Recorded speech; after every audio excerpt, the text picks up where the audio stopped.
My name is Emily, and I used to believe my marriage was built on trust, loyalty, and love. I was so wrong. What I thought was a sacred bond turned out to be nothing more than a fragile illusion, one that shattered the moment I discovered my husband's darkest desire. But before I take you to that moment, the one that broke me, I need to tell you how it all began. Because every story of betrayal starts with a story of blind love. I met Daniel 8 years ago at a college friend's wedding in Chicago. He was charming, confident, the kind of man who could walk into a room and instantly steal everyone's attention. I wasn't looking for love, but when his eyes met mine, I felt like destiny had just tapped me on the shoulder. He made me laugh, he made me feel seen, and within months, I was hopelessly in love. When he proposed, it felt like a dream. My parents adored him, my friends envied me, and I truly believed I had won the lottery of life. Our wedding was beautiful, filled with lights, flowers, and promises whispered under the night sky. He held my hand and told me, "I will never let you down, Emily. You are my everything." I believed him. For years, I lived in that belief. We bought a cozy house in the suburbs outside Chicago, filled it with laughter, dinners, and weekend movie nights. I cooked for him, supported him through his career struggles, and stood beside him in every storm.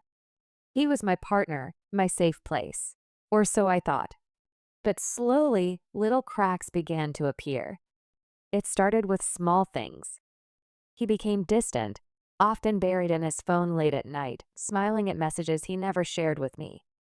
His work hours stretched longer and longer, and when I asked, he brushed me off with a tired smile. "Clients, you know how it is." I wanted to believe him, so I swallowed my doubts. After all, marriage is about trust, right? But deep inside, a gnawing unease began to grow. Then came the changes in his behavior. He stopped complimenting me, stopped noticing when I wore something new or tried to look nice for him. Our conversations became short, mechanical. The warmth we once had was fading, replaced by a cold distance that chilled me to the bone. Still, I held on. I told myself it was just a phase, that work stress was making him act this way. I thought if I just tried harder, loved him more, he would come back to me. One evening, while he was in the shower, his phone buzzed on the nightstand. Normally, I never touched his phone. Our trust was sacred, but something in me hesitated that night. My hands trembled as I picked it up. There it was. A name I didn't recognize. Chloe. Dozens of messages. "Last night was unforgettable. When can I see you again? You make me feel alive in ways she never could." My heart sank. My vision blurred. My entire world collapsed in that moment. I couldn't breathe. My chest felt like it was caving in. He was cheating on me. The man who once promised forever was sneaking behind my back, feeding his desires with another woman. I put the phone back before he came out. My body felt numb, but inside, a storm was brewing. Rage, sorrow, humiliation, they all clashed in my veins. That night, I lay beside him, pretending to sleep, while my mind screamed. His betrayal had poisoned every memory we ever made. His touch felt foreign, his breath beside me suffocating. But here's the thing. I didn't confront him right away. No, I knew better than to act out of raw emotion. Instead, I decided to watch, to observe, to gather proof. Because if he thought he could shatter me so easily, he was wrong. I wasn't just a wife betrayed, I was a woman about to rise from the ashes, colder and stronger than he could ever imagine. The next few weeks, I played the part of the perfect wife. I smiled, I cooked his favorite meals, I pretended nothing had changed. But inside, I was a hawk circling its prey. I noticed everything. The way he suddenly cared more about his appearance. The way he slipped out late at night with flimsy excuses. The way he avoided my eyes when he kissed me goodbye. Every lie he told, I stored in my heart like a dagger I would one day use against him. One night, I followed him. My hands shook as I trailed his car through the city streets. My mind begged me to turn back, to spare myself the pain of confirmation, but my heart demanded the truth. And then, I saw them. He parked outside a downtown hotel, and a woman walked out to meet him. She was younger, dressed boldly, her smile dripping with confidence. He kissed her like he used to kiss me, like I was once his entire world. In that moment, something inside me died. But something else was born too. A cold fire. A determination. I whispered to myself in the darkness of my car, "You betrayed our marriage for desire, Daniel. But you have no idea what I'm capable of. I will make you regret every single lie, every stolen kiss, every night you spent with her instead of me." That night, as he lay beside me, sleeping peacefully after betraying me so cruelly, I stared at the ceiling with tears burning my eyes. He thought I was broken, but he had no idea. I wasn't broken. I was sharpening my revenge. And that was the beginning. The beginning of a plan so cold, so calculated, that it would leave him shattered in ways he never expected. Because love, when betrayed, doesn't just die quietly. Sometimes it transforms into the sharpest weapon. And I was ready to use it. Little did Daniel know, the woman he betrayed was already plotting the revenge that would destroy him forever. When I woke up the next morning, Daniel was already gone. He left early for work, leaving a note on the counter. "Don't wait up for me tonight. Big meeting. Love you." The words stabbed me. Love you. How easily he lied. But instead of collapsing into tears, I forced myself to breathe. I had a plan now. If Daniel thought I would sit back and accept his betrayal, he was in for the cruelest surprise of his life. That day, I started documenting everything. I wrote down the times he came home late, the excuses he gave, the calls he made in hushed tones. I took pictures, receipts from restaurants I found in his pockets, a hotel charge on his credit card bill, even the way his shirt smelled faintly of perfume that wasn't mine. At night, when he thought I was asleep, I would listen to him texting under the covers. Sometimes I even caught him smiling. That smile used to be mine. Every piece of evidence I collected was a reminder. My love had been replaced with betrayal, and soon, betrayal would be replaced with revenge. I decided to test him. One evening, I put on a new dress, styled my hair, and even sprayed the perfume he once claimed drove him crazy. When he came home, I greeted him with a bright smile. "Hey, Dan," I said softly. "I thought maybe we could go out tonight, just you and me.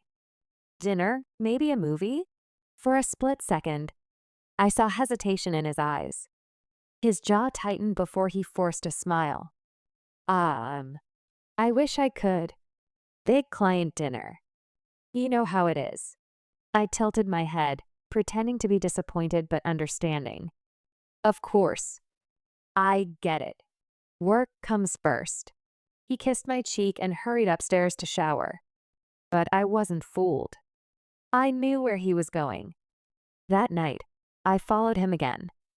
I trailed his car from the suburbs into the heart of the city, my hands gripping the steering wheel so tight my knuckles turned white. Sure enough, he pulled up at the same downtown hotel. And she was there. Chloe. Younger, glamorous, with a confidence that screamed arrogance. She wore a red dress that clung to her body, and Daniel looked at her as if she was his oxygen. Watching them together felt like knives twisting in my chest, but I didn't cry this time. Instead, I pulled out my phone and snapped pictures. Each photo was proof, each click of the camera sealing his fate. I whispered to myself, "Keep smiling, Daniel. You'll regret this soon enough." The next day, I acted normal. I cooked breakfast, asked about his day, even kissed him goodbye. The more he lied, the more convincing my smile became. But deep inside, something inside me was changing. I wasn't just a wife anymore. I was an actress, playing the role of the perfect partner while secretly writing the script of his downfall. And Daniel? He was oblivious. He thought he had me wrapped around his finger. He thought I was naive, too trusting, too blind. But what he didn't know was that I had already started laying the groundwork. The first step was to protect myself. I met with a lawyer, quietly, discreetly. I didn't file for divorce yet, but I needed to know my options. I needed to know how to take everything he valued if this went to court. The lawyer, a sharp woman named Sandra, listened carefully as I explained. "You're doing the right thing," she said. "But don't confront him yet. Build your case. When the time comes, we'll make sure you're not the one left broken." Her words fueled me. This wasn't just about heartbreak anymore. It was about strategy. Meanwhile, I started digging into Chloe. Who was she? What did she want with my husband? Was she just using him, or was she stupid enough to think she'd stolen him from me permanently? A little research told me Chloe worked in marketing, ironically at a firm that often collaborated with Daniel's company. That's how they met. Social media told me the rest. She loved attention, she loved luxury, and she had no shame flaunting it. Pictures of expensive dinners, nights out in the city, designer bags. Things Daniel was probably paying for. I saved every screenshot. At night, I began to plant seeds. "Dan," I said one evening over dinner, "I was thinking maybe we should take a trip. Just the two of us. Reconnect a little. What do you think?" He shifted uncomfortably, avoiding my gaze. "I don't know, work's crazy right now. Not a good time." I smiled sweetly, hiding the storm inside me. Of course. I understand. But inside, I screamed. "Not a good time? When is it ever a good time to fix your marriage, Daniel? When you're too busy sneaking into hotel rooms with her?" The more he pulled away, the closer I came to breaking. But instead of shattering, I grew sharper, colder. And then, one night, fate handed me a weapon I never expected. Daniel came home late, again. But this time, he wasn't careful. He left his phone on the counter while he grabbed a drink. It buzzed. I glanced at the screen and saw her name, Chloe. The message read, "I can't wait until you finally leave her. When will you tell her the truth?" My hands trembled, but I forced myself to stay calm. He came back into the kitchen, kissed my cheek absent-mindedly, and went upstairs. I stood frozen, staring at the glowing phone screen. My husband wasn't just cheating on me. He was planning to leave me. And suddenly, my revenge wasn't just about making him regret. It was about destroying everything he thought he was running toward. Daniel thought he was walking into a future with Chloe, but I was already preparing to turn their little fantasy into a nightmare. The message from Chloe replayed in my mind over and over again. "I can't wait until you finally leave her. When will you tell her the truth?" That was the moment I realized Daniel wasn't just cheating on me, he was preparing to erase me from his life completely. Years of marriage, our home, our memories. All to be discarded like yesterday's trash. But if Daniel thought I was going to let him toss me aside so easily, he was about to learn just how wrong he was. The next morning, I greeted him with my usual smile, even made him pancakes, his favorite. He sat at the kitchen counter, scrolling through his phone, completely unaware that I knew everything. "Late night?" I asked casually. He glanced up, startled for a moment, then nodded. "Yeah, work's been intense. You know how it is." I bit back a laugh. His lies were so rehearsed now, so natural. But every word out of his mouth only fueled the fire inside me. When he left for the office, I sat at the table staring at his empty plate. I could still hear Chloe's message echoing in my ears. "Leave her. Leave her. Leave her." Oh, he wanted to leave me? Fine. But he wouldn't walk away clean. I was going to make sure his world crumbled before he ever got the chance. That evening, I began step 2 of my plan, exposure. I reached out to a mutual friend of ours, Rachel, who worked in the same business circle as Daniel. Over coffee, I casually mentioned, "Daniel's been working late a lot. I just hope it's really work." Her eyes flickered with curiosity. "What do you mean?" I shrugged. "Oh, it's probably nothing. I just noticed some changes. You know how men can get." Rachel leaned in. Emily, if there's something going on, people will talk. I've heard whispers at events. Daniel's been seen with someone. My stomach nodded, but I forced a calm smile. Really? That's interesting. Bingo. Gossip spreads faster than fire, and I had just tossed the first match. That night, when Daniel came home, I decided to push him. Dan, I said softly as he loosened his tie, do you still love me? He froze, his back to me. For a moment, I thought he'd turn around and confess everything. But instead, he forced a chuckle. Of course I do. Why would you even ask that? I walked up behind him, wrapping my arms around his waist. I don't know. You've just been so distant lately. I miss us. He turned and kissed me quickly, almost mechanically. Work stress. That's all. I smiled up at him, but my heart screamed the truth. Liar. The next weekend, he told me he had to attend a business retreat. I pretended to believe him, even packed his bags. But as soon as he left, I followed. Hours later, I found myself parked outside a luxury resort in Wisconsin.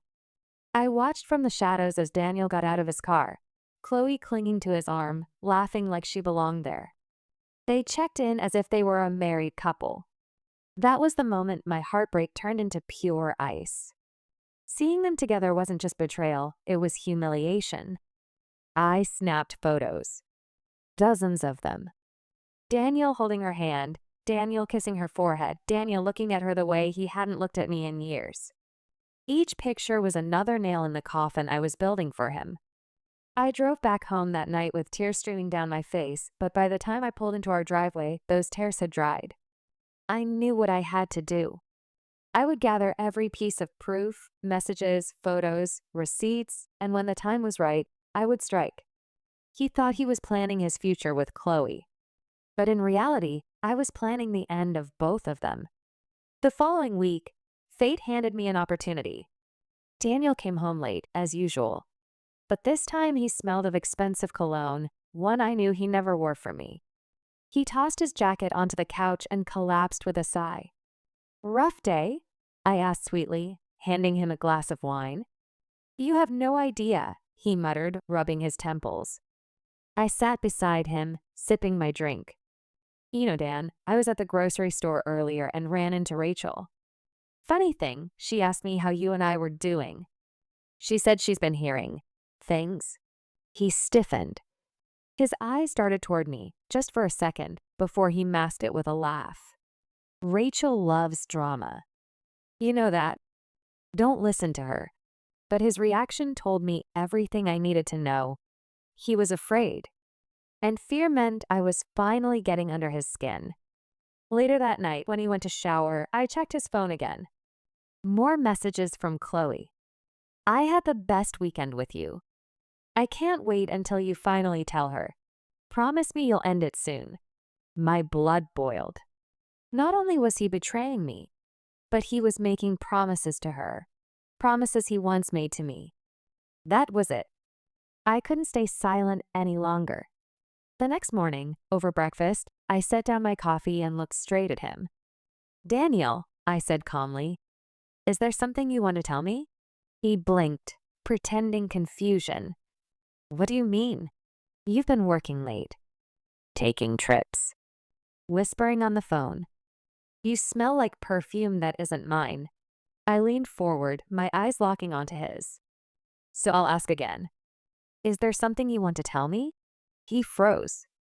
His fork clattered onto his plate. For a moment, I saw panic flash across his face. But then he smirked. Smirked! Emily, you're imagining things. Maybe you should stop overthinking. I stared at him, my chest burning with fury. How dare he gaslight me? How dare he act like I was crazy when I had proof sitting in my phone and my car glove box? I wanted to throw it all in his face right then and there. But instead, I smiled sweetly, hiding my rage. You're right, Daniel, I whispered. Maybe I am overthinking. He looked relieved, picked up his fork again, and continued eating as if nothing happened. But inside, I was screaming. Fine. If you want to keep lying, Daniel, I'll let you. But soon, the lies will choke you. And when they do, I'll be the one tightening the rope. Daniel thought he could lie his way out of this. But what he didn't know was that I had already prepared the trap that would ruin him and her forever. The lies, the gaslighting, the betrayal, by this point, I wasn't just hurt anymore. I was dangerous. Daniel thought he was clever, covering his tracks, brushing off my questions with smooth excuses. But he didn't know I already had everything. The photos, the messages, the receipts. He thought he was in control. But the truth? I was holding all the cards. That week, I decided it was time to set the trap. I started with Chloe. Through a burner social media account, I reached out to her under a fake name. At first, it was harmless, liking her posts, commenting on her designer bags and fancy dinners. She loved the attention, soaking it up like sunlight. It didn't take long before she accepted my friend request. That was when I saw it all, pictures of her and Daniel together. Nothing too obvious, but enough that anyone paying attention could connect the dots. A watch on his wrist in her selfie, the same hotel room wallpaper behind her weekend getaway picture. She thought she was clever. She thought she was winning. But she had no idea the wife she wanted erased was watching her every move. The second step was to isolate Daniel. Dan, I said one evening, smiling as I placed his dinner in front of him. I was thinking about hosting a little dinner party this weekend. Invite some of your colleagues, maybe Rachel and her husband. What do you think? He looked uncomfortable, scratching the back of his neck. This weekend? I don't know, I might have to work. I tilted my head, keeping my tone light. Work or Chloe? His fork froze halfway to his mouth. For a second, he looked at me like I had slapped him. What did you just say? His voice was sharp, defensive. I smiled sweetly, pretending innocence. I said work or close. Like close deadlines? You look tense, Daniel. Are you okay? He stared at me, searching my face, but I gave him nothing. Just a calm, loving wife. Eventually, he shook his head and forced a laugh. Yeah, sorry. Work's been stressful. But I saw the fear in his eyes. He was starting to wonder. Did I know? Good. Let him sweat. The night of the dinner party arrived, and Daniel tried everything to get out of it. But I insisted. Please, Dan. It'll be good for us. Besides, everyone already confirmed. He didn't have a choice. When our friends gathered around the table, I played the perfect hostess, pouring wine, laughing at jokes, making sure everyone felt at ease. Daniel, on the other hand, was stiff, distracted, his phone buzzing on the counter every few minutes. At one point, Rachel leaned over to me and whispered, Emily, is everything okay with you too? He seems distant. I gave her a sad little smile, my eyes glistening just enough to sell the performance. Marriage has its ups and downs, right? Her hand squeezed mine in sympathy. Just as I planned. Word would spread. People would start to notice. Daniel's perfect image was already cracking. Later that night, after everyone left, I confronted him just a little. Enough to shake him, but not enough to show my full hand. You were awfully distracted tonight, I said softly, folding napkins at the table. He sighed, rubbing his forehead. I told you, work. Don't lie to me. My voice was sharper now, colder. He looked up, startled. For a moment, the mask slipped. His jaw tightened, his eyes narrowed. Emily, what exactly are you accusing me of? I leaned closer, my voice barely above a whisper. I'm not accusing. I'm watching. Remember that. His face drained of color. He opened his mouth, then closed it again. Without another word, he grabbed his jacket and stormed out of the house. I stood in the silence, a smile tugging at my lips. The trap was closing in, and he could feel it. The next day, Daniel tried to act normal, but I could tell he was unraveling. He snapped at me over small things, checked his phone obsessively, and even avoided kissing me goodbye. He was scared. And when men like Daniel are scared, they make mistakes. That evening, I finally got the mistake I was waiting for. He came home late, stumbling through the door, reeking of alcohol. His tie was loose, his hair messy, his phone clutched tightly in his hand. "Rough night?" I asked, my voice calm. He glared at me, his eyes bloodshot. "Cut the act, Emily. I know what you're doing." I tilted my head. "What am I doing, Daniel?" You're spying on me, aren't you?" "Going through my phone, following me." "Admit it." His voice cracked with desperation. I walked up to him slowly, my heels clicking against the hardwood floor. Then I leaned in close enough to feel his breath on my cheek. "Why would I need to spy on you?" I whispered, "when you've been so careless?" His face went pale. His lips parted, but no words came out. And then his phone buzzed in his hand. "Chloe." The notification lit up on the screen for both of us to see. "Did you tell her yet?" I don't want to be a secret anymore. The silence was deafening. Daniel's eyes darted to mine, wide with panic. I smiled coldly. "Looks like your secret isn't much of a secret anymore, is it?" For the first time, Daniel knew. He knew I had him cornered. The fear in his eyes was delicious, but this was only the beginning. Because while he thought the worst was me finding out, the real nightmare was still ahead. Daniel thought the truth coming out was the end of his nightmare. But he hadn't yet seen the revenge I was about to unleash. Daniel's face turned white as Chloe's message glowed on his phone screen. He stammered, searching for excuses, but I just stood there, calm, collected, in complete control.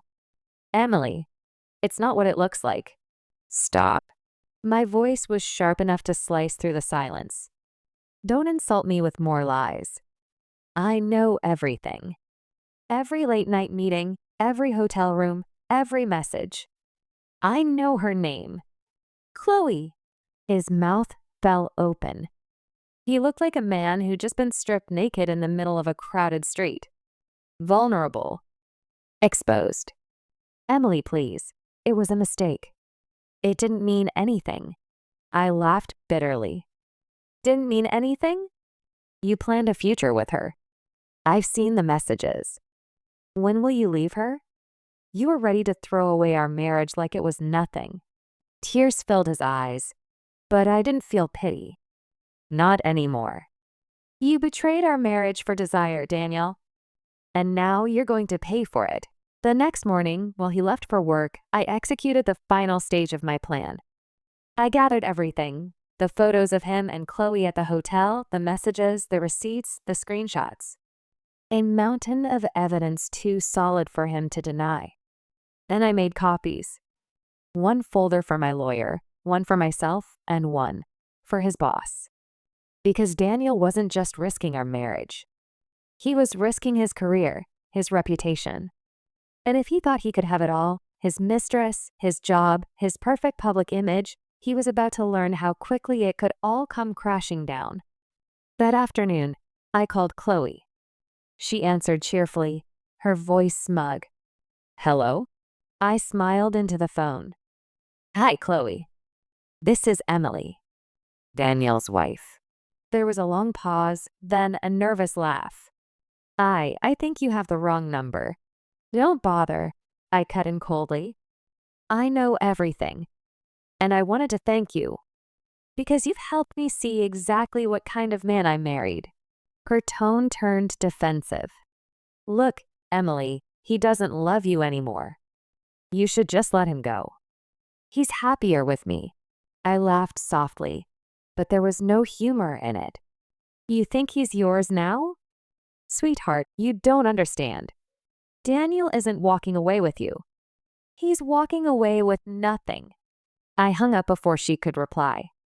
2 days later, I set the stage for Daniel's downfall. We sat at the dining table, the same place where we'd shared meals, laughter, and years of memories. But tonight, I slid a thick envelope across the table toward him. "What's this?" he asked, frowning. "Open it." He did, and his face drained of color as he pulled out photo after photo. Him kissing Chloe in front of the hotel, holding her hand, whispering in her ear. On top were the printed text messages. "I can't wait until you finally leave her. When will you tell her the truth?" Daniel's hands shook. "Emily, please, don't do this. I'll end it with her. I'll fix this. Just don't ruin me." I leaned back, arms crossed. "Ruin you? You already did that yourself. I'm just making sure everyone sees who you really are." His eyes widened in horror. "Everyone? What do you mean? I've already spoken to a lawyer. I've secured everything I need for divorce. And tomorrow, your boss will receive a neat little folder with all this evidence. Let's see how the company feels about you mixing business with pleasure." He slammed his hands on the table, desperation flooding his voice. "Emily, don't. You'll destroy me." I stared at him, my eyes cold. "You destroyed us, Daniel. This is just the consequence." For days, he begged. He cried. He even fell to his knees one night, gripping my hands, swearing he'd change, swearing he still loved me. But I felt nothing. No pity. No forgiveness. The man kneeling before me wasn't my husband anymore. He was a stranger. A liar. A coward. And I wasn't the same woman he once married. The naive wife who believed his promises was gone. In her place stood someone stronger. Someone colder. Someone who wasn't afraid to burn it all down. When the papers were served, Daniel looked broken. He tried to fight it at first, but the evidence was too strong. His boss found out. Chloe, realizing she'd never get the future she imagined, quickly dropped him. And me? I walked away with a house, financial security, and most importantly, my dignity intact. Daniel, on the other hand, was left with nothing. No wife. No mistress. No reputation. Just a pile of ashes where his perfect little double life once stood. The last time I saw him, he looked hollow. A shell of the man I once loved. He whispered, "Emily, please. I made a mistake. Can't we start over?" I looked at him for a long moment, my heart strangely calm. "No, Daniel," I said softly. "You don't get to betray me and then beg for my forgiveness. You wanted desire. You wanted Chloe. Now you can live with the consequences." I turned and walked away, my heels clicking against the floor like the closing of a coffin. And for the first time in a long time, I felt free. Because sometimes revenge isn't about screaming or fighting. Sometimes it's about watching the person who broke you crumble under the weight of their own choices. Daniel betrayed our marriage for desire. But my cold revenge? It left him broken forever. The end.